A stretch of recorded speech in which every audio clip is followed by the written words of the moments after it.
So we're on a 4.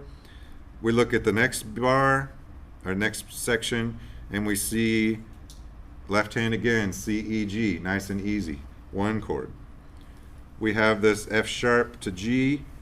I think we had the F sharp before in this position. Maybe we didn't. What kind of non-chord tone is the F sharp? Okay, so we're, oh, suspension. Not, no, suspension has to resolve down, remember? Okay, so then it is a. We have F natural before it, then we have F sharp non-chord tone, G chord tone. Retardation. No. No, that would be like a suspension. These notes don't match, that's a hint. This is an F, this is an F sharp. They don't match. Chromatic passing tone, yeah. Oh. F, F sharp, G. That's the one I'm not. It's just putting that black note between 2 white notes in the scale. And that's, in this case, the C, the white notes are the scale. That's the key we're in. C. We would call this an accented passing tone because it falls on count 1 on a strong beat. It's the strong beat and it's the dissonant note, the cringe note, and then you get the relaxation of going to a chord tone. Accented passing tone. It falls right on a strong beat to make you listen to it strongly and be uncomfortable with the cringiness. Okay, so we have C chord, we have a neighbor tone, or a passing tone, a non-chord tone, pointing to another chord tone, C, E, G. We look here, and this is an arpeggiation of a C chord. If you list these notes, E, G, C, E, G, C, E, G. I should point out this bass clef right here. This is canceling out the treble clef that was back here. Sometimes when the composers bring the left hand up too high, you get the treble clef in the left hand. You got to pay attention to that. But again, if you're using your chord map, before you even look at this line, you kind of know what the previous bar was. It was a 5 chord or something right before it. So you're already looking for C, E, G.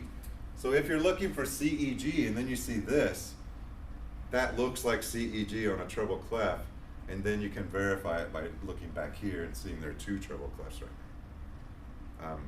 I should have stopped and mentioned that a little bit ago, but that, if this were a bass clef, then you would be analyzing this as E, G, B.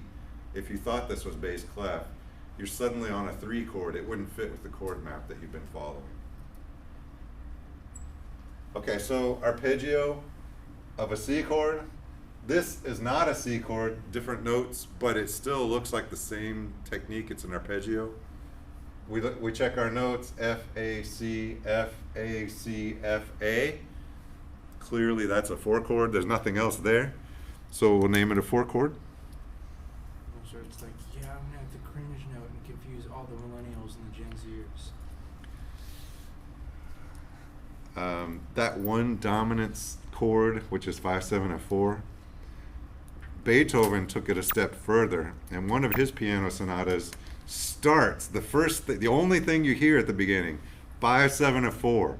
So you hear this dominant chord, you don't know what key, your ear doesn't know what key you're in, and you get a dominant chord that resolves to a tonic, but it's not in the key that you're in. It's 5/7 and 4 going to 4, and then he goes on and you get the 1 chord later. But he's just playing a joke on you, is what Beethoven's doing with that. He's intentionally not giving you enough information to understand what's really happening. Okay, 4 chord. I drew the line here. As we look over here, you're thinking FAC here. When you look at the next bar, this does not look like FAC. And the reason I knew right away it wasn't FAC are these 2 notes, a C and a G. It's a perfect 4th, right? Excuse me. Perfect 4th, if we're dealing with triads for the most part, a perfect 4th can only be the 5th and the root of the chord. That's the only place you have a 4th in a triad. So if you see a perfect 4th or a perfect 5th, almost always you're outlining the root and the 5th of the chord. One way it's root 5th, and if you put the 4th, if it's a 4th, it's 5th and root. But if it's a fifth, C to G, then it's a root and a fifth. If it's G to C, then it's a fifth and a root. But you can tell which one's the root by having a fourth. Here's a fifth. I'm guessing this is a G chord because of the G and the D. The only way you can have a fifth is root and fifth. The only way you can have a fourth is root and fifth. So you can get hints from the way it's voiced also. So I think this is a C chord. I look at the right hand to verify it, and I see an E and a G, which verifies my C chord. And this A, I'd have to look at the note, the last note in bar 9 to know what kind that is. Let's go down a little bit. The last note in bar 9 was an A up here. Then we have another A resolving down to a G. What kind of an encore tone is that? Suspension? Yes. Wait, am I right? I'm not right about that. Yes, I am. Here's the A. Here's the repeated A. And then here's the resolution down to a chord tone, G. Preparation, suspension, resolution. And I'll bet Hannah's going to ask what, or going to tell us what kind of number that is on the suspension. After I ask, is the first note in the left hand on the 10th measure what we're going by? It's the lowest note in the box. 9/8. 9/8, yes. So from G up to A is 9, G to G is 8. Again, I'm not expecting you to get that, but if you want to put them on your test, I will gladly verify that you got the right answer. Okay, so this is a 1 chord. Can a 1 chord follow a 4 chord? In Jesus. What? In Jesus. Oh, because the plagal cadence, yes. 1 chord can, that extra arrow on the outside from 4 to 1 allows the 4 chord to go straight to 1. Even though 4 usually serves a function as a predominant, sometimes 4 does go straight back to 1.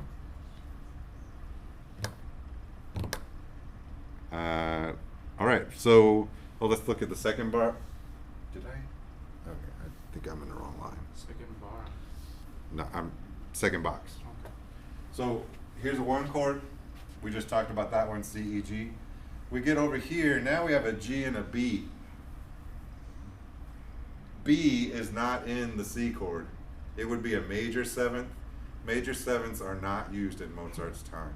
It's a common jazz sound. Modern pop music uses the major 7 all the time. But in Mozart's time, you never have a major 7. So as soon as you see a B as a chord tone, you know you're not on a C chord anymore. And again, kind of a block chord, the left-hand block chords, most of those are going to be chord tones. So the B and the G together suggest a GBD chord, 5 chord. We look over here and we see here's a suspension, chord tone, chord changes. Now that's a non-chord tone, and then it resolves down to a chord tone, GBD. Passing tone up to the GBD F. Now we know it's a 5/7, not just a 5. GBD F. The rest of this supports that also, GB, GD, GBD. And then we have a chromatic passing tone on the bass line, G, G sharp to the next chord. So we have identified everything in here as a 5 chord.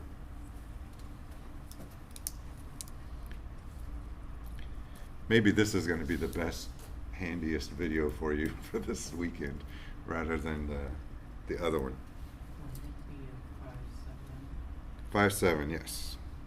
Do you think you corrected the same things in the other video or not? I don't think the other video is talking about this piece. It's just talking about sonata form in general. Okay, what comes after 5/7? Usually 1. Usually 1. What's the other option? 6. Okay, so after a 5/7, we're looking for Do and Mi, which is going to be C and E. When we look, as we scan ahead, we can see there's a C and there's an E. But the other note that's with them is not C or E. It is this note down here, which is an A. So we have A, C, E. And we have found a 6 chord after a 5 chord. So we will. Boxes are wrong. Say that again? I think the boxes are wrong. Possibly. Well, I'm going to call this a 6 chord anyway. That is a 6 chord. You just wrote. I'm going to say it's a 6 minor 7. Am I? Let me see. I am. 6 minor 7. That means that it's an A, C, E chord with a G. A, C, E, G.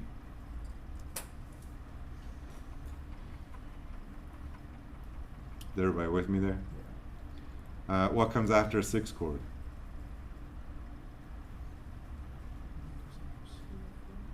What? 2 or 4? Yeah. So we look at the next box, and we are expecting a 2 or a 4. A 2 would be DFA, a 4 chord would be FAC. And when we glance at that next box, we can see FAC, FAC, FA, 4 chord. So we'll call it a 4. You see how much your chord map helps you? Like, knowing where you are on that chord map is the key to finding where the boxes go. After this 4 chord, we go to the next bar, and we see this again. We have, actually this is the same as the beginning of the line. We have a perfect 4th showing the root and the 5th of the chord. We look over here, C, E, G, C, E, G. There's the suspension, there's the passing tone. It's exactly like it was before, and we went from 4 to 1 again. So we mark 1. 1, 6, 4, if you want to be really particular, the G's on the bottom. Then the next beat is pretty close to this beat. It's the melody's a little bit different here than this one, but it's still G, B, F, G, B, D, F. And over here we have the B and the D. There's a suspension, there's a passing tone, and this is a 5/7. It's kind of strange that he moved the 7th here. He moved down to the accompaniment part. I'm not sure why he did that exactly, except that he apparently wanted the melody to move downward instead of upward. What comes after a 5/7? 1. And we look over here and we see a 1 chord. There's a B natural neighbor tone, but we can call this a 1. What's the only complication about this bar? B flat again. We have this B flat right here means that it's going to go to 5/7 of 4. I would put that in parentheses. But it continues. There's another B flat over here. Or it's tied, I guess. What comes after 5/7 of 4? Before we even look, to help us find where that next box is going to start, we're going to be looking for FAC. Then when we look at this part, there's no left-hand part, but F, A, F, that is the 4 chord right there. It's an incomplete 4 chord, but it still counts. Remember, if you need to leave out a note in a chord, there's only one note you can leave out. That's the 5th. If you leave out the root of an F chord, you don't have an F. It can't be an F chord if there's no F. Right? You cannot leave out the root of a chord because you change what the chord is. Literally, you cannot have the chord if you don't have the root in it. So if you leave the 3rd of the chord out, then you have an open 5th and you don't have a triad. Doesn't sound major, doesn't sound minor. You can't tell because there's no 3rd. If you leave the 5th out, the 5th is the weakest note. It's the one to leave out if you need to leave one out. Here, Mozart chooses to leave the 5th out of the chord. Mozart. It is still in your ear because this C over here is We're going to be analyzing this 200 years later, and he's screwing with us. It's deliberate. I love it. I think this is, it's like a game or a puzzle. It's fun. I like it. Okay, well, we're almost done. 2 more lines.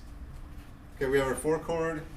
Then we have in here, we have a little B natural and D. What would you call B natural and D? First of all, what are you expecting after a 4 chord? 6. Nope. What's the function of 4? Predominant. So, what comes after a predominant chord usually? 5, dominant. Could be 5, could be 7.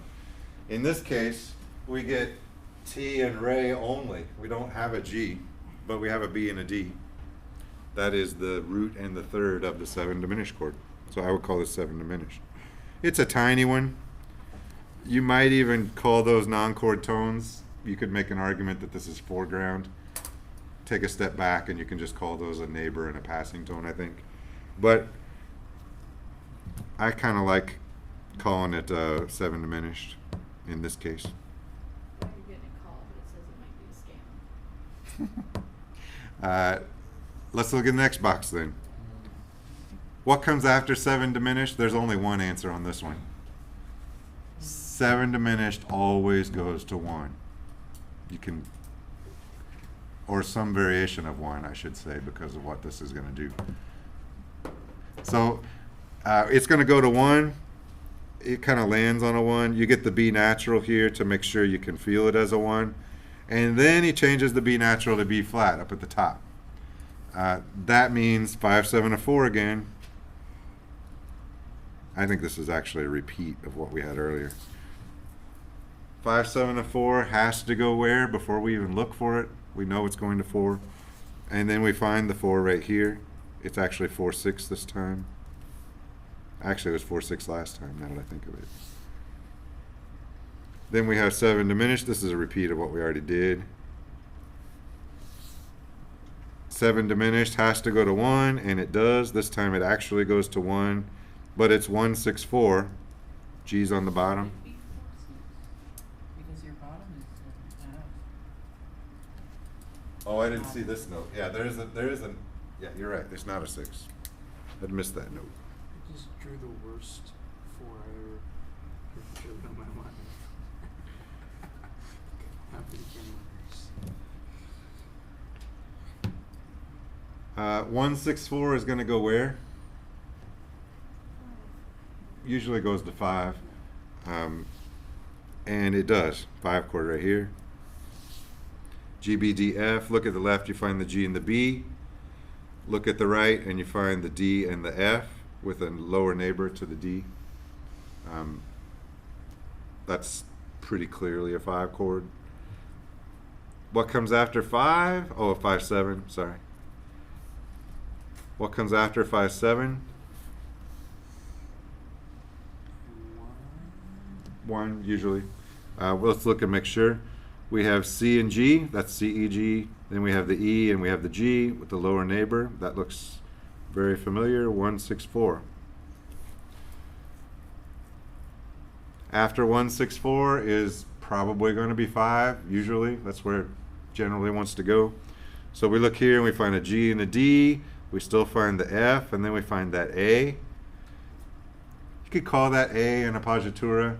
My personal theory is that Mozart had this sound in his head of a 9th chord once in a while. I find a bunch of Mozart's music that uses especially like a dominant 9th chord.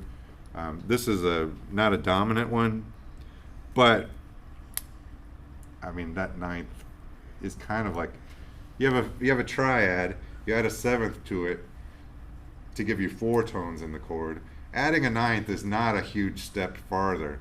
You got 1, 3, 5. You add 1, 3, 5, 7, and then you can just go 1, 3, 5, 7, 9. It's kind of an easy step to make. It's hard to say that Mozart wasn't hearing that because I can hear it, so I suspect he did. That's a little controversial with my friends when I ask about this to people who are actual theorists. But I think I can make an argument for it. Either way, it's a 5 chord. Whether you want to say 5, 7, add 9, or you want to just say 5, 7, you could say it either way.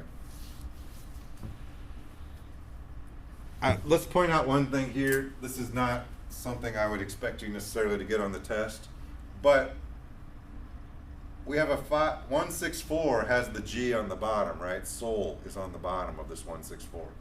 Then when we go to the 5 chord, Sol is on the bottom. Then we go to the 164, Sol is on the bottom. Then we go to the 1 chord or the 5 chord, and Sol is on the bottom. This line of all these sols unifies these 4 boxes together and makes it feel solid and like grounded, to the point that I would actually say, I would kind of put these 164s in parentheses and say that all of this is, here's the 4 chord, then you go to the 5 chord, and then eventually you're going to land on a 1 chord. You don't have to analyze that on your test, but you should kind of start seeing these. If a composer is throwing a note in the bass line that is just stubborn and repeating over and over, we've seen it twice here so far today. It's telling your ear something, and you should try to figure out what your ear is being told, if you can. If not, we'll talk about them in class. But start listening for those things and see, why did the composer choose these inversions? Because there's a reason. Composers don't just randomly choose an inversion, because remember, the job of the bass part is to tell you the chord. The bass is supposed to tell you what note is in the name of the chord. So if it's a C chord, there should be a C on the bottom. If it's a C chord with a G on the bottom, then you need to think about why. And in this case, it's because he wants it to connect very strongly to this 5 chord next to it, almost like it's a decoration of the 5 chord. And what you're really hearing is that 5 chord movement, because the job of the bass is to tell you the root. And the bass here is telling you the root is G, G, G, G, very strongly. On the surface, 164. Taking a step back, I would call all that 5, midground. Function. Again, the middle ground, we're talking about the function of things in the bigger picture.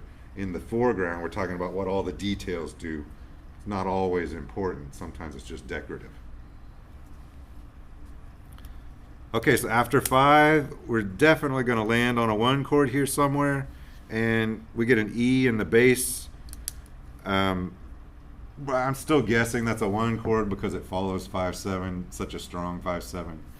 These decorations actually make the 5/7 bigger and stronger. And then this is a 1 chord here, 1/6. Look at the right hand, G, C, E, appoggiatura to B, resolving up to a C, and then another G. Everything in that box is C6, except for the 1B natural appoggiatura. After the 1/6, what's the bass note in a 1/6 chord? What solfege syllable is it? Mi. So a nice connection to the next chord would be if you put fa in the bass of the next chord. This is why it was a 1/6. 1/6 is mi. Then you can go by a step to fa for your next chord, which is what he does. He does it down an octave, but you still have mi here, goes to fa down here.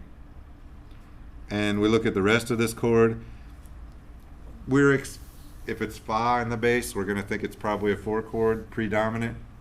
But then we look at the whole chord, look at the right hand, and the right hand does not support an F chord.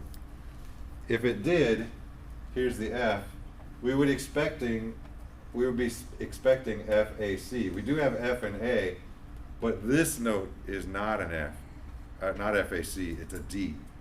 Therefore, we have D, F, F, A, and this is a 2 chord, 2/6.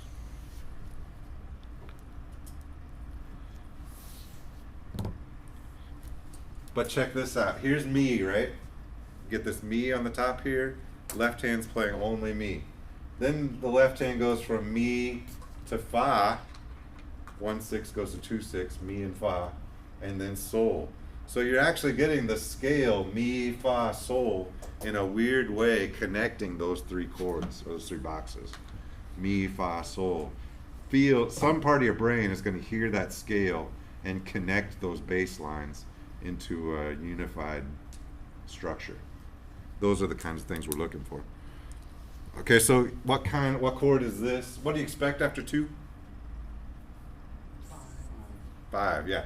So we get the sol on the bottom. That's a pretty good indication that it's a 5 chord. We have this sol and T. There's the root G, B. This C is not in the chord, but this looks like a non-chord tone resolving to a chord tone, right? What kind of a non-chord tone is that C? Looks like a suspension, but is it? What does it not have that a suspension would have to have? Preparation. These two notes have to match. C, C, B would be a suspension. B, a suspension. This case is not C, C, B, it's D, C, B. So what is this? Right, specifically what kind of a passing tone, because it lands on a strong beat. Accented passing tone. It's a passing tone that emphasizes the cringe note because it's on a strong beat. I'm going to start using that all the time now, especially because you said you like it. It's funny. That word didn't exist in that usage when I was. I just think it'd be funny if Mozart heard us calling it the cringe note. I do now.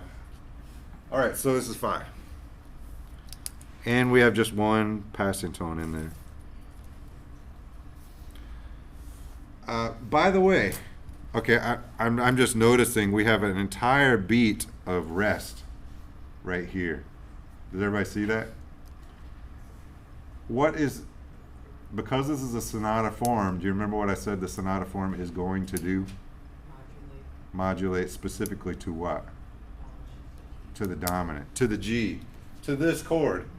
That chord is the target, that's the new key. At some point, that 5 chord is going to become the 1 chord, and then we're on a different chord map for G major. This quarter rest, this is the first time I think in the whole movement that it's happened that you actually get no sound for a whole quarter note.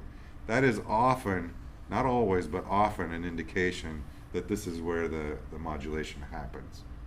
We landed on the chord that we know we're going to, and we get a break where there's actual silence for a whole beat, and then we go on with sol in the new key. GBD is the new key, G is the new key, and then we have sol. Landing on sol, pretty good indication that this is going to be where we change keys to G. What's that? Does he stay? Oh, yeah, he might not be there quite yet. But we're in the ballpark of moving to the new key anyway. Okay, so let's look at this next bar. This is, well, let's just we'll figure out what it is. If you don't know what the Roman numerals are, which we don't here, what I do is I just say, what chord is it? And I do the same process. I just look at, not thinking Roman numerals, just thinking what's the root and quality of this chord. So E, G sharp, B, E, G sharp, B, E, E, E, G sharp. Remember the G sharp here continues all the way through to the bar line. So this is not G natural, that's G sharp, because we already had a G sharp on that space in this bar. So we look at this hand, we're going to guess this is an E major chord, right? Yeah. Pretty safe guess from the left hand. I don't know what else, well, there is another, we'll see what it is. We look at the right hand, E, G sharp, B is what we found so far. B, D, G sharp, B. Okay, so we've added a D, E, G sharp, B, D. Does that, what is that? 7. What kind of 7? E, G, minor 7th on a major triad makes it dominant 7th chord. It's 5. We know it's 5 because dominant is always 5 and 5 is always dominant. That is a golden rule. It has to be always followed, with a couple of exceptions which are rare. So E, G sharp, B, D. If we look at this scale, now we got a bunch of notes. Who knows what's a non-chord tone in here? But if we already have our guess, E, G sharp, B, D, And then we look here. There's a B. That's what it starts on. That's a chord tone. Excuse me. I need some water in a second. If we come down